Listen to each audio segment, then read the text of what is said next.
There are places in every home that children instinctively avoid. A dark basement, an empty attic, a closet left slightly open in the middle of the night. Adults dismiss these fears as imagination. Children know better. They understand something adults have long forgotten. Some places don't feel empty. They feel occupied. My grandmother used to tell me that every old house kept one secret. Most secrets stayed buried forever. Others waited for someone to notice them. I didn't understand what she meant until the winter I turned 12. That was the year we moved into Black Briar House. The locals called it that because of the thorn bushes that had swallowed most of the property decades earlier. The house itself stood alone at the edge of the village, surrounded by skeletal oak trees that never seemed to stop creaking, even on windless nights. It wasn't abandoned. It was simply unwanted. 3 families had bought it over the previous 20 years. None stayed longer than a winter. No one would explain why.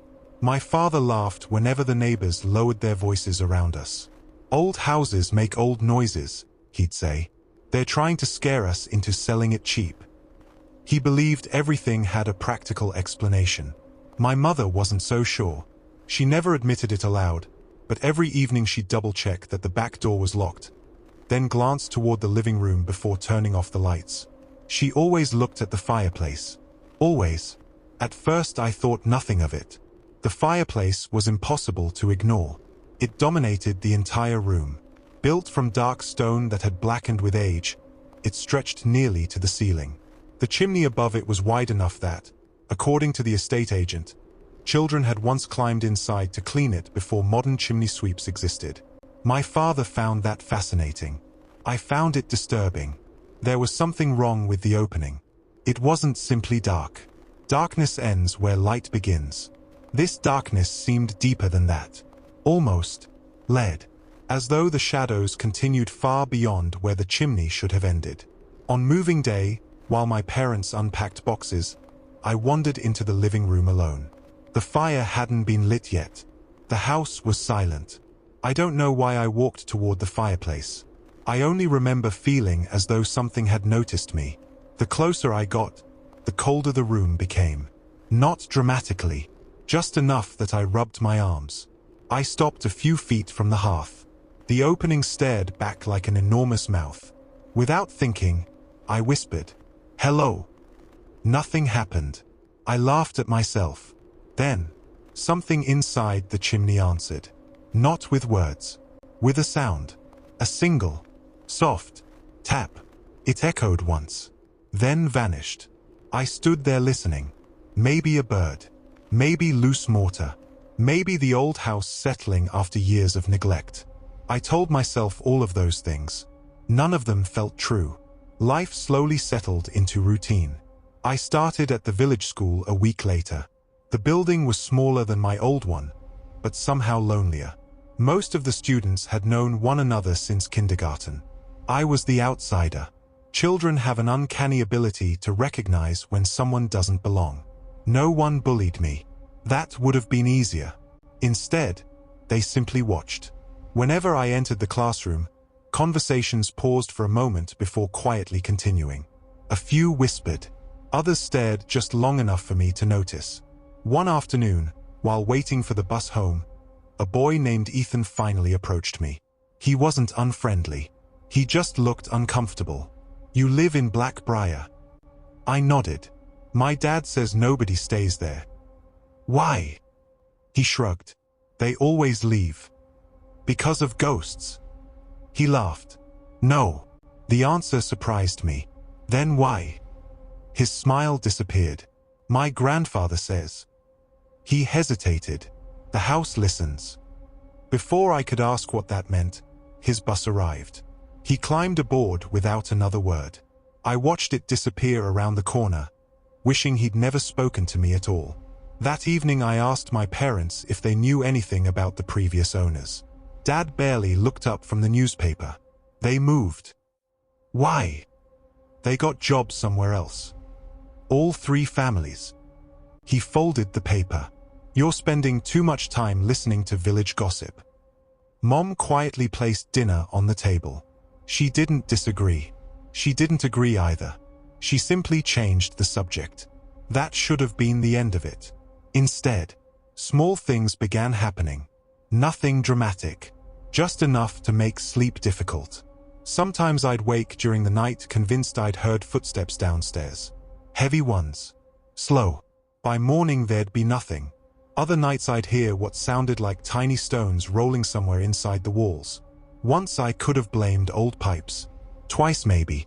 Every night? No. The sounds followed a pattern. Always after midnight. Always stopping the moment I sat up in bed. Almost as though whoever, or whatever, made them knew I was listening. December arrived early that year. Snow blanketed the fields before Thanksgiving had even passed. The village looked beautiful. Black Briar House looked abandoned. The snow refused to stay on its roof. Every neighboring house collected thick white blankets overnight. Ours didn't. Each morning the roof sat strangely bare, as though warmth rose constantly from inside the chimney. Dad joked that we had the best insulation in town. Mom stopped laughing after the third morning. One afternoon she called a chimney inspector. An elderly man named Walter arrived carrying little more than a flashlight and a soot brush. He spent nearly 20 minutes examining the fireplace. Then another 10 staring upward into the chimney. Finally he climbed down the ladder. His face had turned pale. Dad asked if there was a blockage. Walter didn't answer immediately. Instead, he asked, "How long have you been here?" "About 6 weeks. The old man nodded slowly. "You've got children?" Dad rested a hand on my shoulder. "Just one." Walter looked directly at me. For a long time. Long enough to make me uncomfortable. Then he quietly packed his tools. "You should seal this fireplace." Dad frowned. "Why?" Walter hesitated. "I've cleaned chimneys for 42 years. His voice barely rose above a whisper. "I've never heard one breathe." He climbed into his truck and drove away. Dad watched him leave before shaking his head. Senile. But that night, for the first time, he locked the iron grate across the fireplace before going to bed. He never admitted why. At exactly 2:13 the following morning, I woke to the sound of metal scraping across stone. Not downstairs. Not outside. Inside the chimney. Slowly. Deliberately. Something was trying to move. The grate that I didn't move.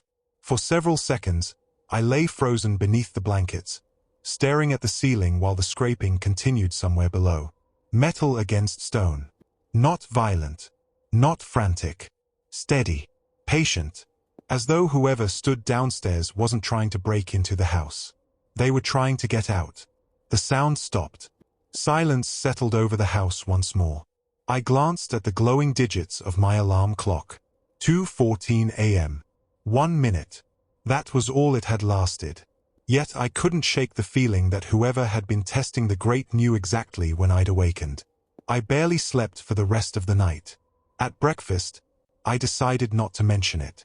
Dad was already frustrated after spilling coffee over a stack of work papers. Mom looked exhausted, stirring her tea without drinking it. Neither of them seemed eager for another discussion about strange noises.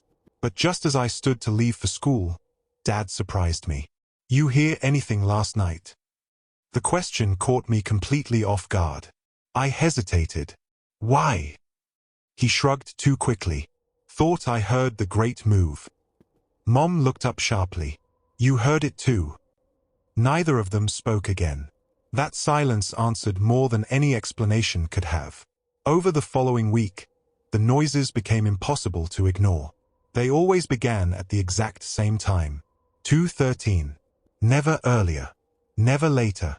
The scraping lasted less than a minute before stopping completely. Dad blamed the old iron expanding in the cold. Mom suggested the wind. Neither explanation survived very long. Because there wasn't always wind. And iron doesn't scrape in perfectly measured rhythms. Every night. 3 slow pulls. A pause. Then 3 more.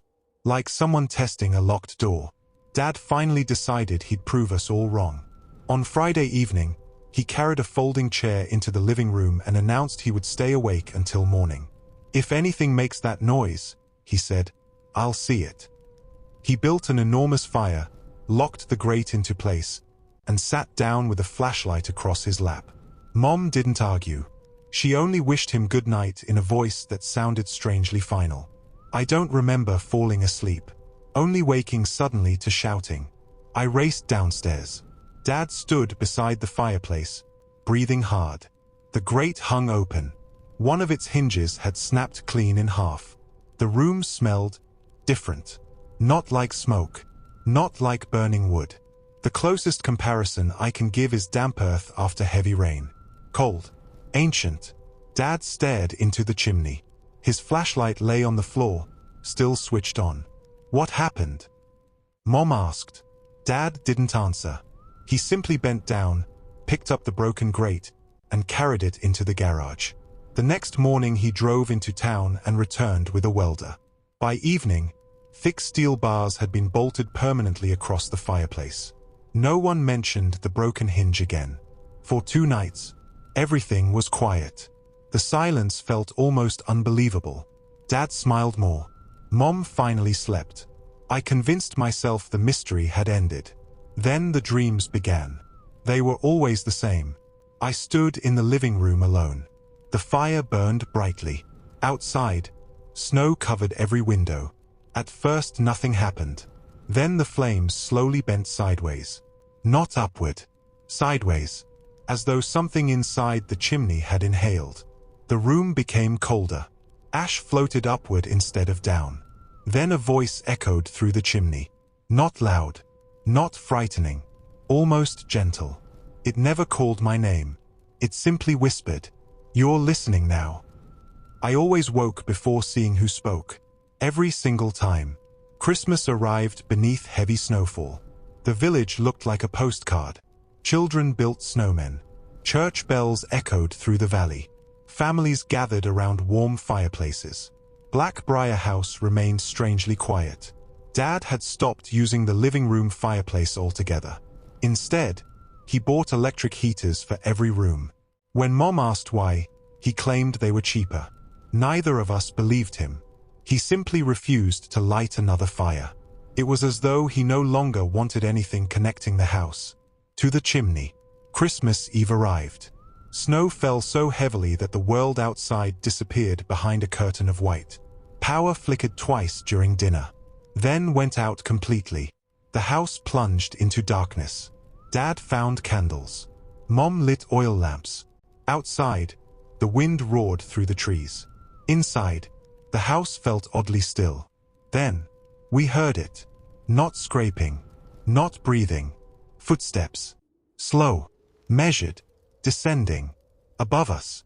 Inside the chimney. One step. Another. Another. Each one closer than the last. Mom grabbed my hand. Dad stood without speaking. No one moved toward the fireplace. The footsteps stopped. Then came a knock. 3 gentle taps. From inside the chimney. Dad picked up the fireplace poker. His hands trembled. He walked toward the steel bars. The rest of us followed several feet behind. He raised the lantern. The light climbed the inside of the chimney. Brick. Soot. Darkness. Nothing else. Then, the lantern flame went out. Not flickered. Not dimmed. Extinguished. The room became completely black. For one impossible second, something breathed. Right in front of us. Deep. Slow. Satisfied. Then, the lights returned. The heaters hummed back to life. The room stood empty. Nothing had changed. Except the steel bars. Each one had bent outward. Not inward. Outward. As though something unimaginably strong had pushed from the other side. Trying to leave. We moved out 3 days later. Dad never argued. Never tried to sell the house. He abandoned it. Furniture. Photographs. Everything. He accepted a financial loss that would have devastated him only weeks earlier. When people asked why we'd left so suddenly, he simply answered, "The house needed more repairs than I expected." No one questioned him. It was almost as if the villagers already knew. 23 years have passed since that Christmas. Black Briar House still stands. Empty. The chimney still rises above the trees. No one has lived there since we left. Every winter, the village council hires someone to inspect abandoned properties before snowfall. The reports always mention broken windows, rotting floors, collapsed ceilings, and one curious detail. The fireplace remains untouched. The steel bars are still there, still bent outward. No rust, no sign anyone ever tried to remove them. Walter, the old chimney inspector, died years ago. Before he passed, someone asked why he'd refused to work on Black Briar House again. He gave only one answer.